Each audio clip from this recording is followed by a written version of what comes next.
வணக்கம் மக்களே, நான் உங்கள் கீதா பேசுகிறேன்.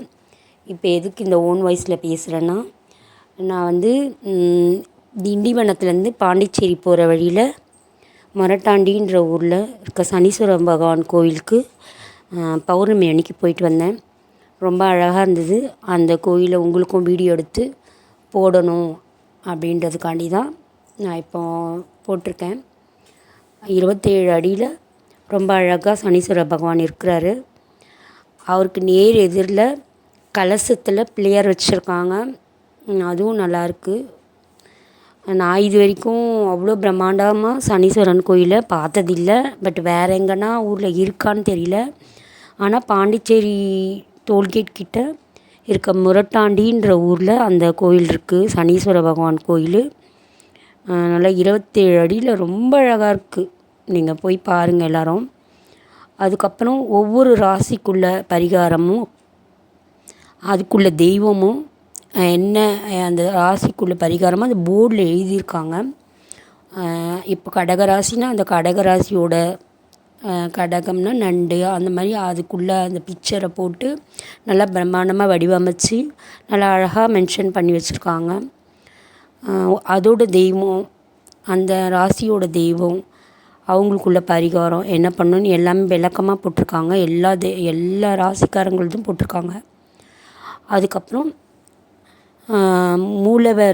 மூலவர் சனீஸ்வர பகவானுக்கு எண்ணெய் அபிஷேகம் நம்ம கையால் பண்ணலாம் அப்படின்னு சொன்னாங்க.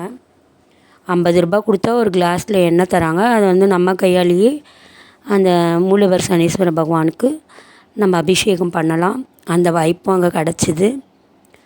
அதுக்கப்புறம் கோயில் வாசலில் 100 ரூபாய்க்கு எல்லா ராசிக்காரங்களுக்குள்ள திரி போட்டு விளக்கு தீபம் கொடுக்குறாங்க. அகல் விளக்கு அது வந்து 100 ரூபா வாங்குகிறாங்க. எல்லா ராசிக்கு நேராக ஏற்ற சொல்லியிருக்காங்க. ஸோ அதையும் பார்த்தேன். அதுக்கப்புறம் அகத்தியர் இருக்கார். நிறைய சாமி இருக்குது.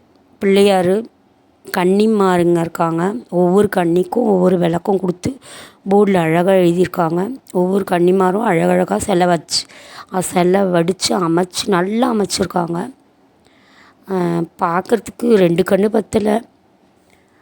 ஆனால் வந்து எனக்கு நேரம் இல்லை. பொறுமையாக என்னென்ன விளக்கம் அதில் போட்டிருக்காங்க, என்னென்ன பரிகாரம் பண்ணணும் அப்படின்னு போட்டிருக்காங்க. அதுக்கு எனக்கு நேரம் இல்லாததால் நான் அதை சரியாக படித்து உங்களுக்கு விளக்கமாக சொல்லலை. நீங்கள் நேரில் போய் தரிசனம் பண்ணுங்கள் சனீஸ்வர பகவானை. கண்டிப்பாக இந்த சனி பெயர்ச்சி, அப்புறம் சனி தோஷம், சனி பரிகாரம் இதெல்லாம் அங்கே வந்து தனிப்பட்ட முறையில் நிவர்த்தி பண்ணுறாங்களாம்.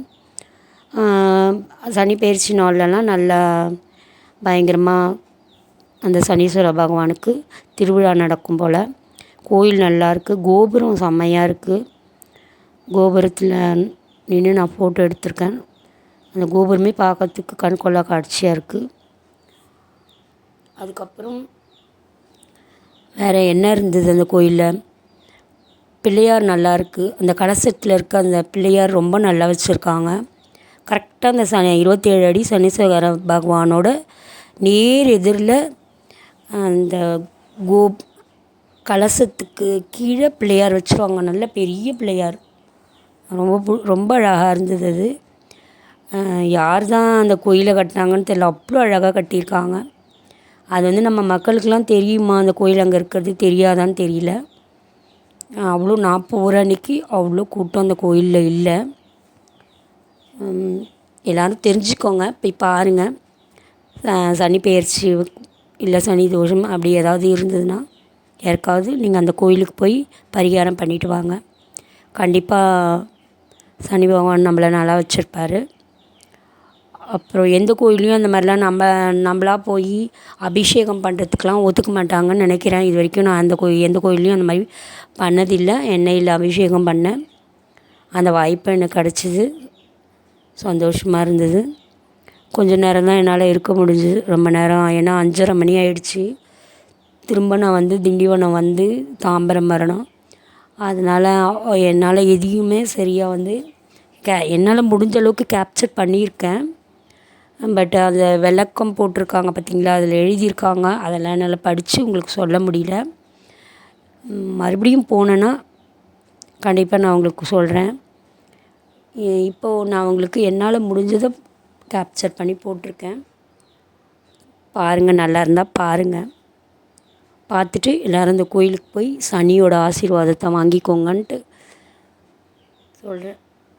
வாங்கிக்கணும் அப்படின்னு நினைக்கிறேன். அதுக்கப்புறம் இன்னொரு விஷயம், அந்த கோயிலில் இந்த ஐயர் பிள்ளைங்க குட்டி குட்டி பிள்ளைங்களுக்கெல்லாம் பாடம் எடுக்கிறாங்க. குட்டி குடிமி போட்டுக்கிட்டு குட்டி குட்டி பிள்ளைங்கள்லாம் அங்கே நல்லா அழகாக வந்து ஈவினிங் ஒரு 5:30க்கா எல்லா பிள்ளைங்களும் வந்து அங்கே பாடம் படிக்கிறாங்க. நல்லா இருந்தது. அது கூட எனக்கு ரொம்ப பிடிச்சிருந்தது. அந்த பிள்ளைங்கிட்ட பேசினா அதுங்க திருப்பி என்கிட்ட பேசவே இல்லை. என்னடா பண்ணுறீங்க, உங்களுக்கு டியூஷனா அப்படின்னு கேட்டால் எந்த பதிலும் சொல்ல. அவங்க பாட்டுன்னு ஏதோ ஐயரோட மொழியில் அவங்க படிச்சிட்ருக்காங்க. அதுவும் நல்லா இருந்தது. அதுக்கப்புறம் நான் போனப்போ ஐயர் கூட யாரும் இல்லை. அந்த அபிஷேகம் பண்ணுறதுக்கு ஒரு அம்மா மட்டும்தான் உட்காந்துருந்தாங்க, எண்ணெய் கொடுக்கறதுக்கு. அப்புறம் வெளியில் ஒரு அம்மா அந்த விளக்கு விற்கிறாங்க 100 ரூபாய்க்கு. இவங்கள மட்டும்தான் நான் பார்த்தேன். மற்றபடி பிரித்தங்கரா தேவி கோயில் பக்கத்தில் இருக்கிறதால அந்த கோயிலுக்கு வர மக்கள் வந்து இங்கே வந்து எல்லாம் அங்கேயே சொல்கிறாங்க, பிரித்தங்கரா தேவி கோயில்லையே இங்கே சனீஸ்வர பகவான் கோயில் இருக்குது, அங்கே போங்க அப்படின்ட்டு. ஸோ நீங்கள் எப்படி வரணுன்னா, தாம்பரத்துலேருந்து திண்டிவனம் வந்து நான் அப்படி வந்தேன், நீங்கள் எப்படி வருவீங்கன்னு தெரியல. திண்டிவனத்துலேருந்து பாண்டிச்சேரி போகிற வழியில் இருக்குது அந்த கோயில். பாண்டிச்சேரி டோல்கேட் வரும். டோல்கேட்லேருந்து ஒரு ஸ்டாப் தான் மொரட்டாண்டி அப்படின்னு சொன்னிங்கன்னா அந்த டிரைவர்கிட்ட சொல்லிவிடுங்க, டோல்கேட் பக்கத்தில் இருக்க மொரட்டாண்டி கோயிலில் இறக்கிடுங்க அப்படின்ட்டு. அது ஸ்டாப்பே இருக்குது மொரட்டாண்டின்னு. அந்த ஸ்டாப்பில் இறங்கினோடனே கொஞ்சம் தூரத்துலேயே அந்த சனீஸ்வர பகவானோட அந்த போர்ட் போட்டிருக்காங்க. அங்கே உள்ளே போனீங்கன்னா அந்த ஊர் மக்களை கேட்டிங்கன்னா அந்த கோயிலோட அட்ரெஸ்ஸு சொல்லுவாங்க. இந்த பாருங்க, இப்போ நான் காமிக்கிறேன் பாருங்கள், இதுதான் கோயிலோட